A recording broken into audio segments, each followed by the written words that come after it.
Aujourd'hui, je voulais parler des technologies et qu'est-ce qu'elles nous apportent au quotidien. Premièrement, j'ai envie de dire en fait que tout ça, l'intelligence artificielle, toutes ces nouvelles choses, moi je trouve ça génial, je trouve que ça fait partie de l'évolution et je soutiens pas du tout l'idée de dire que ça va supprimer des emplois, que c'est pas bien, qu'il faut empêcher. Enfin voilà, moi je trouve que ça fait partie de l'évolution et dans tous les cas, à chaque fois qu'il y a eu des innovations dans l'histoire, il y a des gens qui s'y sont opposés, mais au final elles s'imposent d'elles-mêmes parce que ça fait partie de l'évolution et juste ça permet d'être plus productif, donc ça s'imposera forcément. Donc moi je trouve que c'est un outil génial, ça nous permet d'être plus productif, ça nous permet plein de nouvelles choses. Donc par exemple avec les réseaux sociaux on peut partager des choses avec le monde entier. Après il faut quand même faire attention, je pense, à certaines choses que les nouvelles technologies nous enlèvent. Et notamment je pense en fait que ça nous enlève de l'incertitude. Parce que par exemple, je pense là directement à Google Maps. C'est génial en fait, Google Maps, ça te permet d'aller n'importe où, t'as ton trajet, tu peux y aller en bus, en train, en vélo, t'as ton trajet, tu peux savoir où est-ce que t'es à n'importe quel moment partout dans le monde. C'est vraiment super, mais en fait ça nous enlève cette incertitude de savoir où on est, parce que maintenant on n'est jamais perdu. Tant que t'as un téléphone sur toi, tu seras jamais perdu. Et donc ça, au premier abord, c'est une bonne chose de ne pas pouvoir se perdre, mais en même temps j'ai envie de dire que c'est quand même un peu dommage parce que ça fait partie de la vie en fait de parfois être perdu, de parfois pas savoir où on est, et donc on doit retrouver son chemin. Je trouve qu'en fait ça fait partie des choses qui sont géniales à vivre, même si sur le moment t'es perdu ou tu sais pas forcément où t'es, tu te dis je vais perdre du temps.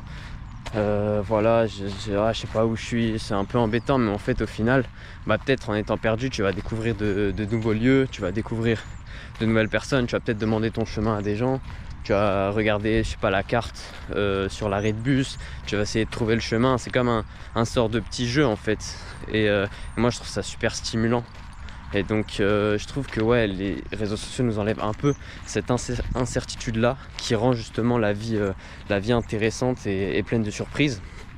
Pareil en fait, maintenant quand tu rencontres une nouvelle personne, en fait si tu sais que tu vas la rencontrer, tu peux regarder son compte Instagram, tu peux regarder des choses sur elle sur internet, qui fait que quand tu vas la rencontrer, tu seras pas vraiment surpris en fait, tu sauras déjà un petit peu qui est cette personne. Bon, ça c'est un exemple pas super parlant, mais par exemple voilà, tu vas à un restaurant, tu sais combien il est noté, tu sais quels sont les meilleurs plats, tu sais beaucoup de choses aujourd'hui, et je trouve que c'est un peu dommage de justement perdre un peu cet aspect découverte et incertain de la vie.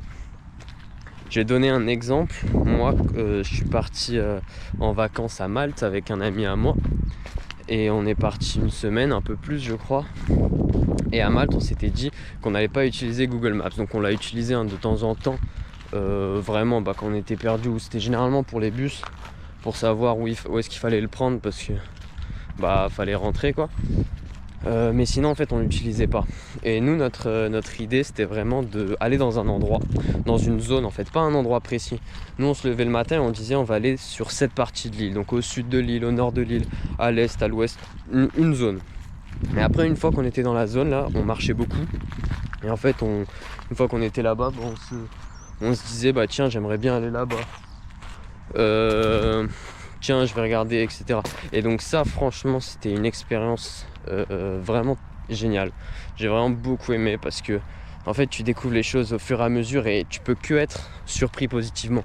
Parce que en fait, même si, imagine, tu manges quelque part, dans un restaurant ou autre part, et en fait, comme tu connais pas les autres restaurants, en fait, t'es content d'être là parce que tu sais pas ce que t'as pu rater. Alors qu'en fait, si tu regardes sur Google Maps, tu vas voir des centaines de restaurants, peut-être pas des centaines, bon, tu vas en voir pas mal. Et donc en fait, tu vas te dire ah mince, mais si je vais à celui-là, je pourrais pas aller au japonais. Si je vais à lui, je pourrais pas essayer ça, etc. Et donc tu vas te dire mince, je rate des choses. Alors qu'en fait, quand tu découvres les choses une par une, déjà je trouve ça génial parce que tu découvres par toi-même. Et en plus, t'as pas ce truc de te dire mince, j'ai raté quelque chose, parce qu'en fait justement t'es dans la démarche de découvrir des choses et pas de devoir choisir. Et je trouve ça bien, surtout qu'en fait quand tu y penses, t'es un peu comme un enfant en fait, tu découvres les choses par toi-même, et quand t'es un enfant en fait t'es super curieux, tu te poses plein de questions, tu demandes beaucoup et t'apprends plein de choses. Bah là je pense que c'est un petit peu pareil, et je trouve que voilà, c'est important d'aussi savoir se détacher, justement parce que c'est plus confortable forcément de pas avoir cette incertitude là. C'est plus confortable d'utiliser Google Maps parce que bah t'es sûr de ce que tu vas faire, mais je trouve ça plus stimulant de moins l'utiliser, ou d'essayer de l'utiliser vraiment dans les cas où tu en as vraiment besoin. Oui, donc voilà, je pense que j'ai fait un petit peu le tour sur Google Maps et le fait que ça nous enlève de l'incertitude. Voilà, encore une fois, je suis pas du tout là pour critiquer les avancées technologiques, hein. Franchement, je trouve ça génial. Google Maps, c'est vraiment génial. Ça te permet, voilà, de jamais être perdu, d'avoir plein d'informations. C'est vraiment incroyable. Juste, je pense que parfois il faut savoir s'en détacher pour être au plus près de l'expérience la plus vivante possible. Et donc le deuxième point auquel je pense, fait qu'en fait on a exposé qu'il y a un seul point de vue de par les algorithmes en fait utilisés par les réseaux sociaux. Généralement les algorithmes, enfin même tous les algorithmes des réseaux sociaux fonctionnent avec le même principe, c'est-à-dire que si tu aimes un contenu, il va t'en proposer d'autres du même style, donc en fait tu vas tout le temps être confronté aux mêmes idées et tu vas jamais être remis en question. Donc ça, je trouve ça vraiment dommage et même un peu dangereux, parce que justement tu vas pas te remettre en question et tu vas toujours voir la même chose, et ça va consolider en fait toutes les choses que tu sais déjà, mais en fait ça va pas t'enrichir parce que ça va juste confirmer ce que tu pensais déjà. Voilà, ça c'est pas super intéressant en vrai, je viens de m'en rendre compte. Il y a aussi quelque chose qui j'ai trouvé assez intéressant, c'est que je consomme pas énormément de contenu sur YouTube ou d'autres réseaux sociaux. Enfin, j'ai pas d'autres réseaux sociaux, j'ai que YouTube. Et en fait, j'ai trouvé qu'aujourd'hui, c'est vraiment très très simple de faire quelque chose de qualitatif. C'est vraiment très très simple de faire un bon montage, d'avoir une bonne qualité son, bonne qualité caméra, et donc en fait, ça rend ton propos assez crédible. Tu peux utiliser, voilà, tu peux faire ton texte avec l'intelligence artificielle, tu lui demandes d'utiliser les bons mots, bons moments, etc. Et donc tu vas avoir vraiment une vidéo très qualitative, et pourtant les messages qui sont exprimés derrière sont pas forcément bienveillants, pas forcément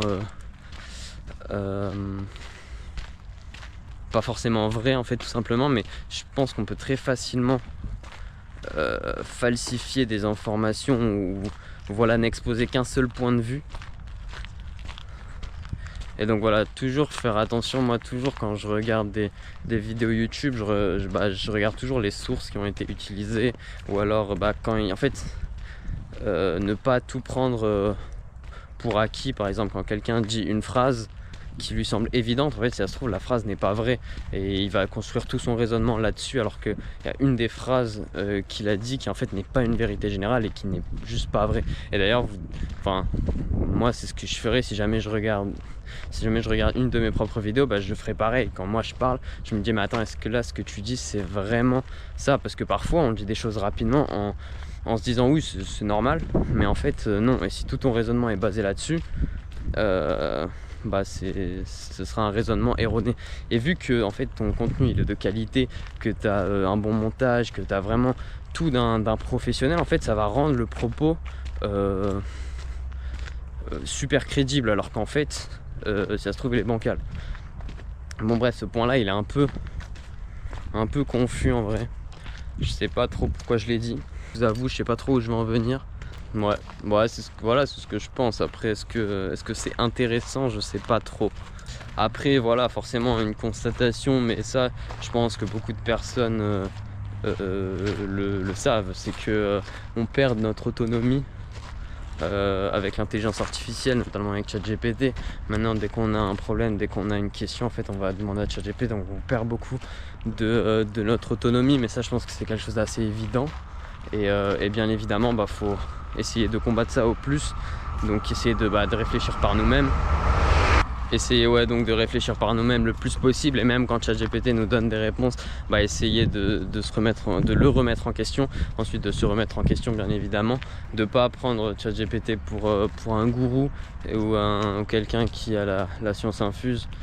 Je pense que c'est important, mais ça c'est encore une fois, je pense que c'est des choses assez évidentes. Je pense pas que ce soit très intéressant d'en parler, mais ouais, le point le plus je pense que le point le plus intéressant, ou en tout cas celui dont j'entends pas trop parler, ou je sais pas, c'est peut-être moi, mais en tout cas celui qui me semble le plus intéressant, c'est celui de Google Maps, celui des réseaux, qui nous permet en fait de toujours tout savoir avant même d'avoir expérimenté la chose.